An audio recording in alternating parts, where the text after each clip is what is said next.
guys. Okay, so we're pulling it in. We're making this a small group, just you and me, one-on-one. I thought maybe being able to put your headphones and stare at my face just a little bit more. Just kidding. But being at your own computer, getting your own instruction would be able to help you focus better. Also, because you have your computer right here, you can grab your mouse and freeze me, pause me if you ever need to, and try what I'm telling you to see if you understand what I'm saying.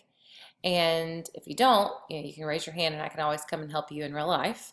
And if you do, then you can just click play and I can keep going and we move right on through this lesson.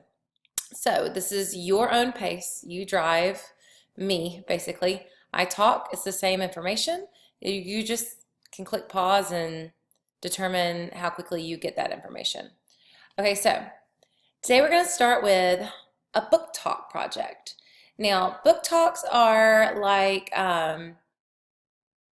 when you suggest books to other people, but they're a little bit more in depth and more fun because they are recorded, kind of like I'm recording myself now for you. You are going to be recording a book talk, and the very cool thing about this is your finished products are all going to be put together in a loop for an entire grade level, and they're going to be shown the opening night or the family night. I don't know if the family night is the opening night or if it's in the middle of the week. I think it might be different this week.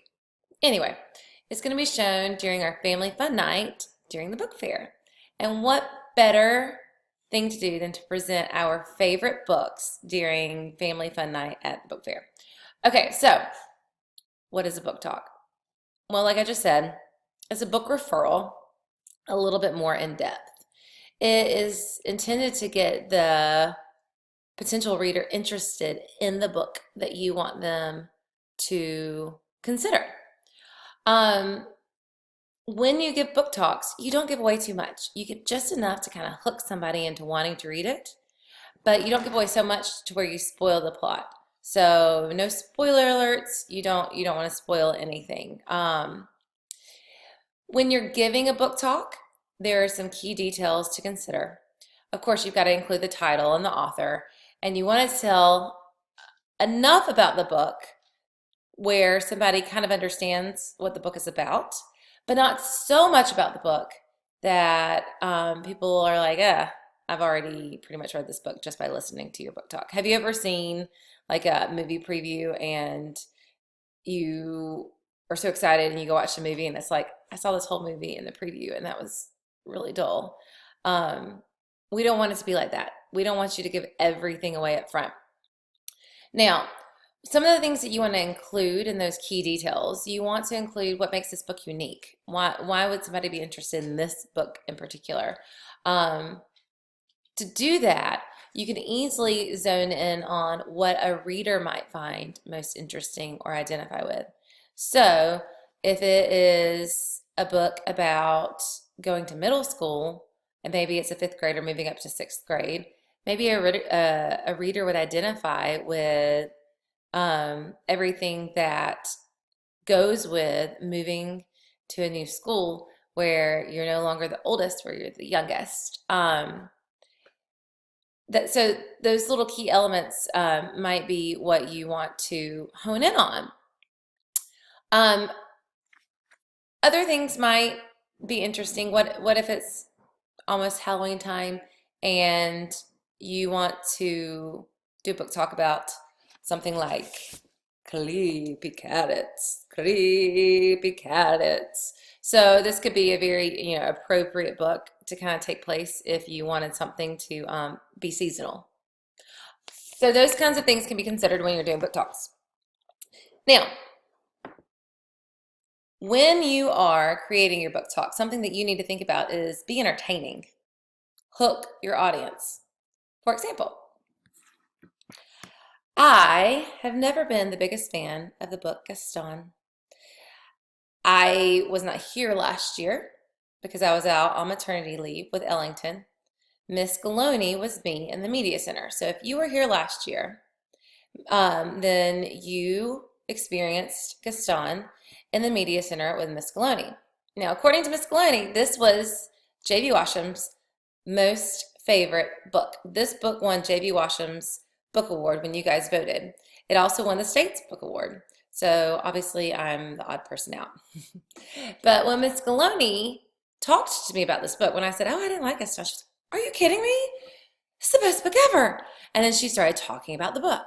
Well, I've read the book a million times. I own the book. I'm at my house. This is my own personal copy. But when she started talking about the book, I was like, oh, that's the best way to read that book. How cool. I love that you taught some French words when you were reading Gaston. I liked the book much better when she was talking about it than when I read it to begin with. And then that very night I went and my son Ridge, who is in kindergarten, I read the book to him for his bedtime story that night and appreciated it much, much more. Now, I'm going to have to say it's still not my favorite book, but had I read it after I'd heard Miss Galoni talking about it for the first time, if that had been my first read of it, it might be one of my favorites. How you present the book is key. Now, you guys are fifth graders or third graders or fourth graders, because third and fourth are going to be watching this too. Third graders, you were first graders when I was at JV Washam last. So you should have, if you were a first grader at JV Washam, or a second or a third, you guys should remember when I read this book to you guys. Again, presentation is key. In the same conversation where I told Miss Galoni that I didn't really like the book Gaston, she told me that she didn't like the book that had won the year prior. Wait, no. This one didn't win the year prior. The crayons won the year prior. However, JV Washam, this one won. The crayons won North Carolina. So at JV Washam, this book won, and Miss Galoni was shocked when I told her that this was JV Washam's pick. She's like, I hate that book. How can you hate that book? And so I told her a little bit about it, and she thought it was amazing. So presentation of the book is key. If you give somebody The Dark by Lemony Snicket, Laszlo was afraid of the dark. Now, I get it. This book is very monochromatic. Like we're using, one color, pretty much one shade. Like it's not very colorful. It's not pretty. It's kind of got a couple of colors going in it. It's not that gorgeous to the eye. I get it. But it sets the tone and the mood of this book. And if you read it, like Miss Whitfield reads it, Laszlo was afraid of the dark. Right there, because of my presentation, my reader is hooked. And as I remember correctly, you guys were obsessed. Even my 5-year-old is obsessed with me reading this book in my creepy vampire voice. I don't know why I choose that for the dark, but I do. Now,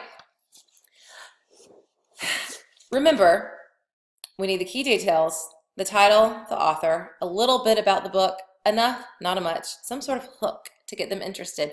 Why would somebody like this book? Be entertaining. How you present is key.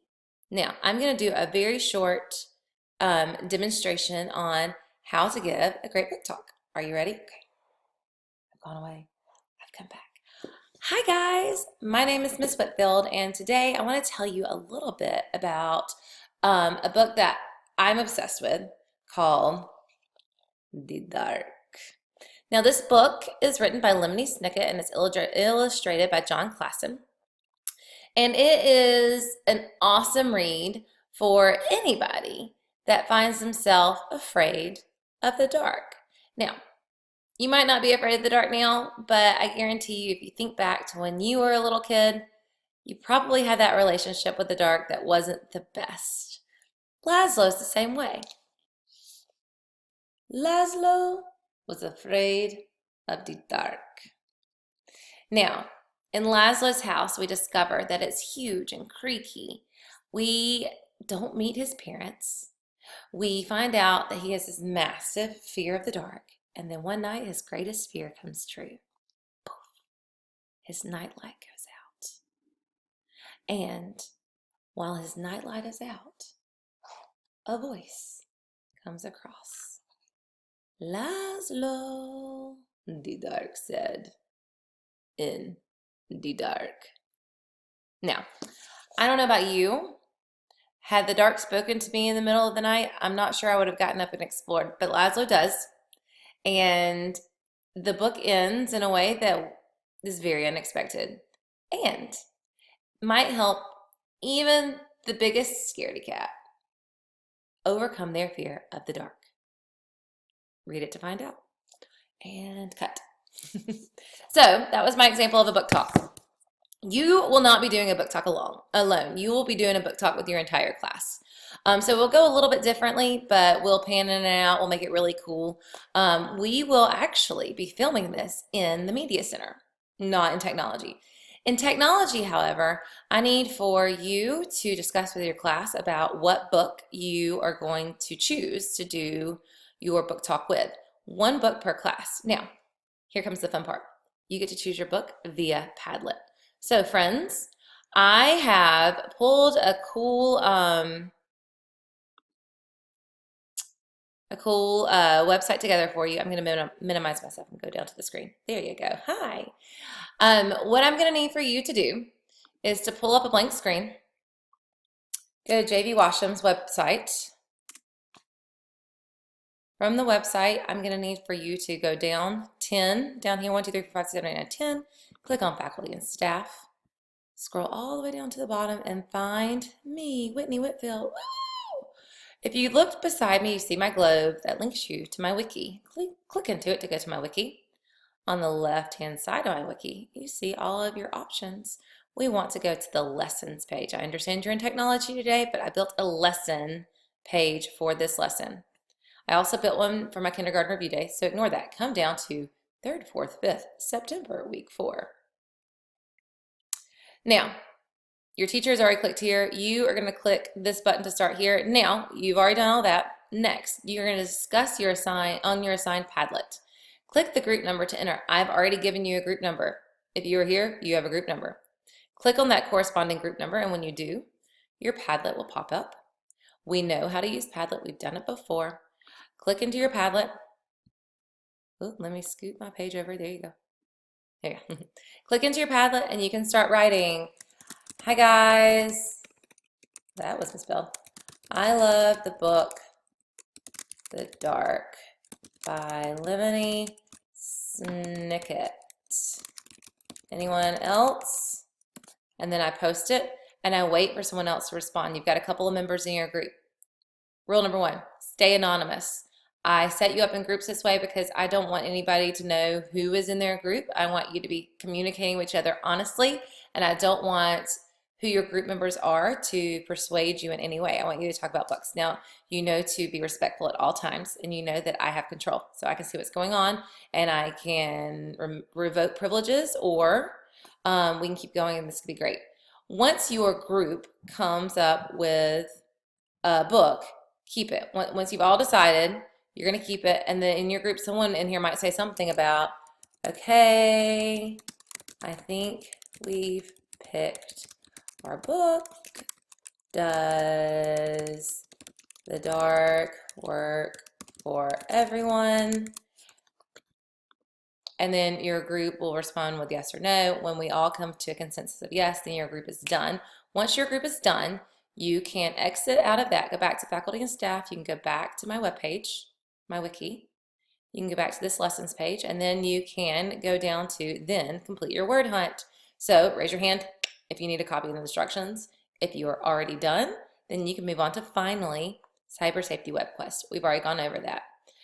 If you've already completed your word hunt and you just need to print, go to then complete your word hunt. Raise your hand. You know I will come and help you print. Okay, fun day. First, Padlet, then word hunt, finally cyber safety. Peace out. See you on the flip side.